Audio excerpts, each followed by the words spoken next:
Hello दोस्तों, स्वागत है आप सभी का आपके अपने यूट्यूब चैनल पर। मैं सन शुक्ला आप लोगों का बहुत बहुत स्वागत करता हूं। दोस्तों, आज का ये इम्पोर्टेंट वीडियो हमारे जो बीए सेकंड सेमेस्टर के स्टूडेंट हैं, जी हाँ, बीए फर्स्ट ईयर के सेकंड सेमेस्टर के जो स्टूडेंट हैं उनके लिए इम्पोर्टेंट वीडियो होने वाला है।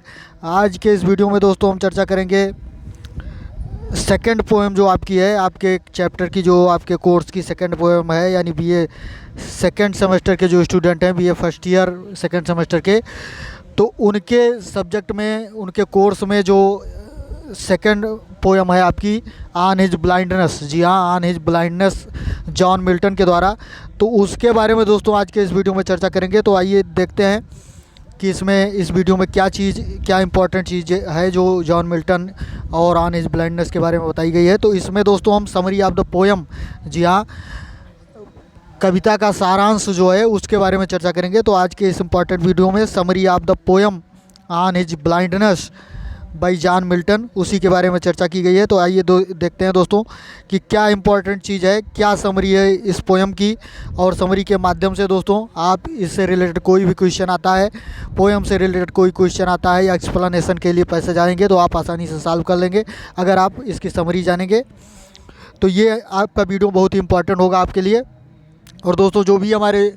दोस्त या स्टूडेंट जो भी हैं चैनल को भी सब्सक्राइब नहीं किए हैं, चैनल पर पहली बार विजिट कर रहे हैं, वो सबसे पहले आप चैनल को सब्सक्राइब करके बेल आइकन प्रेस कर लीजिए, ताकि जो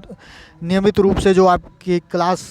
ली जा रही है, आपके कोर्स से रिलेटेड वीडियो अपलोड किए जा रहे हैं, वो सीधे आप तक को मिलते रहें, उसका नोटिफिकेशन आपको प्राप्त होता रहे। तो आइए दोस्तों, वीडियो को शुरू करते हैं और देखते हैं कि क्या इंपॉर्टेंट चीज़ है, क्या है समरी में इस पोएम के, क्या इस पोएम में जॉन मिल्टन साहब ने बताया है। आइए देखते हैं। सबसे पहले लिखा हुआ है समरी ऑफ द पोएम, यानी कविता का सारांश, जिसका मतलब आप समझते हैं। अब देखिए कविता के सारांश में क्या चीज़ बताया गया है। लिखा है, Milton was laborious and learned scholar. जी हाँ, मिल्टन साहब जो थे वो बहुत ही मेहनती और बुद्धिमान पोएट थे, कवि थे। He devoted days and night to the study of Greek and Latin. जी हाँ, उन्होंने दिन रात मेहनत करके, या अपना दिन रात न्यौछावर कर दिया, दिन रात समर्पित कर दिया किस चीज़ में, study of Greek and Latin, यानी ग्रीक और लैटिन भाषा सीखने में उन्होंने अपनी दिन रात लगा दिए, यानी दिन रात मेहनत की। As a poet and political thinker, यानी एक कवि और एक राजनीतिक विचारक के रूप में, he played an important role in the civil war. जी हाँ, उन्होंने एक बहुत महत्वपूर्ण भूमिका निभाई सिविल वार में, यानी जो लंदन का गृह युद्ध था, तो उस युद्ध में उन्होंने बहुत इम्पॉर्टेंट भूमिका निभाई थी जॉन मिल्टन साहब ने, एक राजनीतिक विचारक के रूप में और एक कवि के रूप में।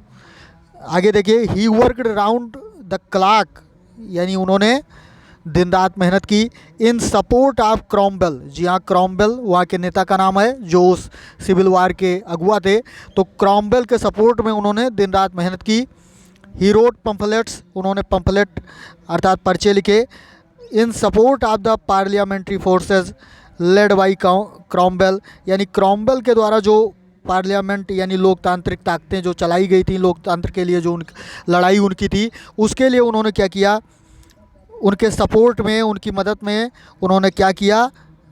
पर्चे छापे, पम्फलेट उन्होंने लिखे, एंड डिस्ट्रीब्यूटेड देम, और उनको बांटा भी, एमंग द पब्लिक, यानी जनता के बीच में, टू एजुकेट देम, यानी उनको शिक्षा देने के लिए, अर्थात जनता को शिक्षित करने के लिए उन्होंने क्रॉमवेल के सपोर्ट में पम्फलेट छापे और डिस्ट्रीब्यूट किया पब्लिक में।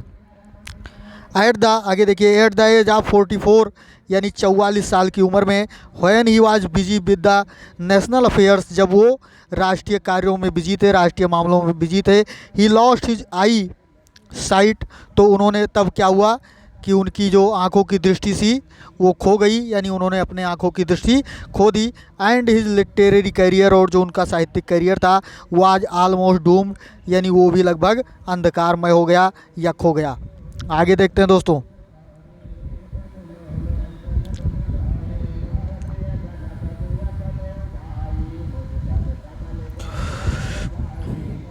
यहाँ से देखिए, he failed to understand why he was deprived of his vision at the crucial age when he was not guilty of anything. He failed to understand, यानी वो ये बात समझ पाने में विफल थे, यानी वो ये बात समझ ही नहीं पा रहे थे कि why he was deprived of his vision, कि उनकी दृष्टि उनसे क्यों छीन ली गई एट द कर्सियल एज, यानी उस मध्य उनकी आयु में उनकी दृष्टि जो चली गई, तो वो क्यों चली गई। When he was not guilty of anything, कि जबकि उन्होंने किसी प्रकार का कोई आपराधिक कार्य भी नहीं किया था। ही डिड नॉट नो, वो ये नहीं जान पा रहे थे कि how to use the poetic talent, कि वो कविता के जो टैलेंट उनको मिला हुआ था, तो उस टैलेंट का उपयोग वो कैसे करें। Bestowed upon him by God, यानी जो उनके पास वैसे ही पड़ा रह जाएगा, तो वो ईश्वर के द्वारा जो उनकी शक्ति छीन ली गई, उनकी मतलब आँखों की दृष्टि छीन ली गई, तो अब वो पोएटिक टैलेंट का यूज़ किस प्रकार करेंगे, ये बात उनके समझ में नहीं आ रही थी। आगे देखिए next para, on his blindness, यानी आज हिज ब्लाइंडनेस, ये जो पोएम का आपका नाम है, is a sort of lamentation over the loss of his vision at the crucial moment of his life. यानी ये ऑन हिज ब्लाइंडनेस जो है, ये कविता जो है वो क्या है, एक आप समझ लीजिए कि विलाप या मातम कह सकते हैं आप, मातम है या विलाप है over the loss of his vision, यानी अपनी दृष्टि खो जाने के कारण। यानी मिल्टन द्वारा ये कविता जो लिखी गई है, एक विलाप, एक रुदन के रूप में है, जो उनकी दृष्टि खो जाने के बाद उन्होंने लिखा था at the crucial moment of his life, यानी उनके मध्यकाल में जो उनकी जो जीवन मतलब वो जो उनकी दृष्टि चली गई थी, आँखों की दृष्टि चली गई थी उस मार्मिक समय में, मार्मिक मोमेंट में, मार्मिक क्षणों में उनके जीवन के, तो इसलिए ये क्या है, उन्होंने विलाप के रूप में इस कविता को लिखा था। व्हेन ही सीज, आगे देखिए, when he sees the wide world all in dark, जब वो देखते थे कि सारा संसार उन्हें अंधेरे में दिखाई पड़ता था, एंड कंसीडर, और तब वो विचार करते हैं, how he deprived of his I site, कि उनकी आँखों की दृष्टि कैसे उनसे छीन ली गई। He shocked to the core of his heart, यानी वो अपने हृदय के अंत, या आप कह सकते हैं कि अंतर हृदय से उन्हें बहुत ही ज़्यादा तकलीफ़ होती थी, परेशानी होती थी कि उनकी आंखों की दृष्टि जो है उनके इस मार्मिक क्षण में, जीवन के मार्मिक क्षण में कैसे छीन ली गई। आगे देखिए, what worries him most is the fact that his poetic talent with which he is gifted lies unused, यानी व्हाट वरीज हिम मोस्ट, जो उनको सबसे ज़्यादा चिंता थी, वो चिंता ये थी कि इज़ द फैक्ट, ये तथ्य था कि दैट हिज पोएटिक टैलेंट, कि उनका जो काव्यात्मक टैलेंट था, with which he is gifted, कि जो उन्हें प्रदान किया था ईश्वर के द्वारा, उन्हें गिफ्ट किया गया था, लाइज अनयूज्ड, कि बेकार चला जाएगा। यानी सबसे बड़ी चिंता जो उनको थी वो ये थी कि जो उनका पोएटिक टैलेंट है वो अनयूज रह जाएगा, यानी बेकार चला जाएगा, जो ईश्वर के द्वारा उन्हें मिला हुआ था। आगे देखिए, if he does not use his poetic power, यदि वो अपने पोएटिक पावर का यूज नहीं करते हैं, यानी काव्यात्मक शक्ति जो उनकी थी उसका प्रयोग नहीं करते, इन द सर्विस ऑफ गॉड, यानी ईश्वर की सेवा में, it would be suicidal for him, तो ये उनके लिए एक आत्महत्या की तरह होगा, यानी उनकी आध्यात्मिक मृत्यु की तरह ये आप कह सकते हैं कि ये चीज़ होगा, यदि वो अपने पोएटिक टैलेंट का यूज नहीं कर पाते हैं। आगे देखते हैं दोस्तों,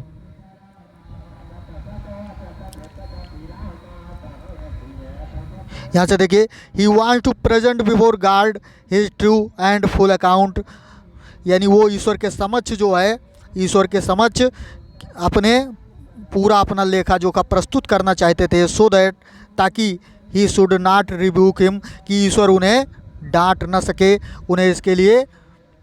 डांट धमका न सके, इसलिए वो अपना सही लेखा जोखा ईश्वर के सामने प्रस्तुत करना चाहते थे। For not using him poetic gift, यानी जो पोएटिक गिफ्ट का यूज उन्होंने नहीं किया, to the full in the service of his master, यानी अपने मास्टर की सेवा में जो उन्होंने अपने पोएटिक सर्विस का, अपने पोएटिक टैलेंट का यूज नहीं किया, तो इसके लिए ईश्वर उन्हें डांटेगा। तो इसलिए वो क्या करना चाहते थे कि अपना जो पोएटिक मतलब अपना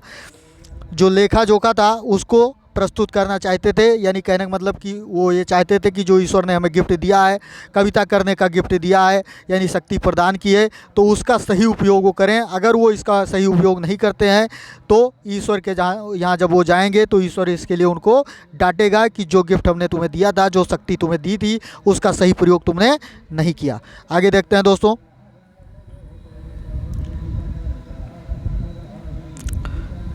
but the poet foolishly ask himself if God desires anyone to work after the loss of his eyesight। लेकिन कभी जो है मूर्खतापूर्वक आस्क हिमसेल्फ यानी अपने आप से पूछता है, अपने हृदय से पूछता है इस बात को कि क्या गॉड जो है, भगवान जो है, ईश्वर जो है, वो इच्छा रखता है किसी से कि to work after the loss of his eyesight, यानी किसी की दृष्टि खो जाने के बाद क्या ईश्वर उससे उसके मतलब कार्यों की अपेक्षा रखता है। तो इस बात के लिए वो ये बात अपने अंतर्मन से पूछता है, अपने आप से पूछता है कि जब उसने ईश्वर ने मेरी आंखों की दृष्टि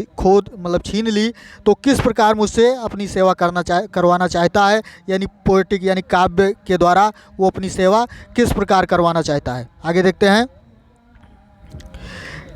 हिज कंसाइंस सून रिप्लाइज, तो उसका जो धैर्य है, अंतर्मन है, वो तुरंत ही उसे रिप्लाई करता है, उसको उत्तर देता है कि that God does not require any service from man, यानी ईश्वर को किसी भी व्यक्ति की सेवा की ज़रूरत नहीं है, किसी भी व्यक्ति के सेवा की ज़रूरत नहीं है, उसको किसी भी सेवा की रिक्वायर नहीं है।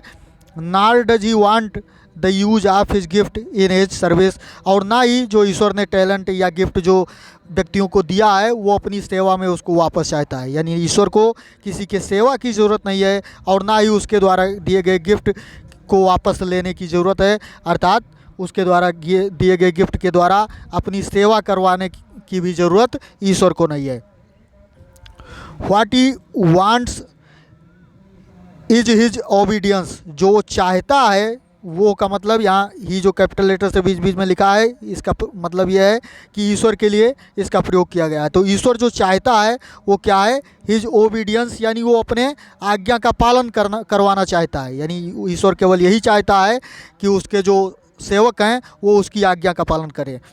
Those who carry out his orders, यानी जो भी उसके ऑर्डर्स को, उसके आदेश को मानते हैं, फैथफुल्ली यानी बड़े ही सच्चे मन से, बड़े ही ईमानदारी से, आर इज बेस्ट सर्वेंट, वो उसके सबसे बड़े सेवक होते हैं। अर्थात जो ईश्वर का आदेश जो है बड़े ही ईमानदारी से, बड़े ही सच्चे मन से मानते हैं, वो ईश्वर के सबसे बड़े सेवक होते हैं। God has thousand of angels at his command for the disposal of his orders, यानी ईश्वर के पास God has thousand of angels, यानी ईश्वर के पास जो हैं बहुत सारे देवदूत हैं, eight his command for the disposal of his orders, यानी उसके ऑर्डर्स को पूरा करने के लिए, उसके आदेशों को पूरा करने के लिए ईश्वर के पास हजारों सेवक हैं जो उसके एक आदेश पर पृथ्वी और आकाश को एक कर देते हैं, यानी बिना रुके दौड़ते रहते हैं, उसकी सेवा में हमेशा तत्पर रहते हैं। ही देयरफॉर, वो इसलिए डज नॉट रिक्वायर, यानी उसको इसलिए ज़रूरत नहीं है सर्विस फ्रॉम एनीवन, यानी किसी भी व्यक्ति की, एवरीवन यानी किसी मतलब हर व्यक्ति की सेवा की उसे ज़रूरत नहीं है। Those who only stand at the divine gate, जो हमेशा ईश्वर के समक्ष प्रस्तुत रहते हैं, यानी उसके सामने उसकी आज्ञा के पालन के लिए खड़े रहते हैं, and wait for his commands, और जो उसके आदेश की प्रतीक्षा करते हैं, are also his faithful servant, वो भी उसके सबसे बड़े सेवक होते हैं, ईमानदार और सच्चे सेवक होते हैं। अर्थात जो ईश्वर के आदेश की प्रतीक्षा में खड़े रहते हैं कि ईश्वर कब मुझे आदेश करेगा, कब मेरा नंबर आएगा, तो वो भी ईश्वर के सबसे बड़े सेवक होते हैं। तो ये बात दोस्तों, ये बात जॉन मिल्टन ने इस पोयम में बताई है। ऑन हिज ब्लाइंडनेस जो आपकी पोयम है, इसका पूरा सारांश जो है वो आपने इस वीडियो में देख लिया। यही बातें जॉन मिल्टन ने इस कविता में बताई हुई है। तो दोस्तों, अगर जानकारी अच्छी लगी हो तो वीडियो को लाइक, शेयर और कमेंट करना ना भूलें। जी हाँ, लाइक ज़रूर करते रहें दोस्तों, आप लोग सपोर्ट करते रहें, और हम आपके लिए आपके कोर्स से आपके कोर्स से रिलेटेड सारे वीडियो आपको उपलब्ध कराएंगे। तो आज के वीडियो में दोस्तों इतना ही, मिलते हैं अगले वीडियो में। धन्यवाद, जय हिंद।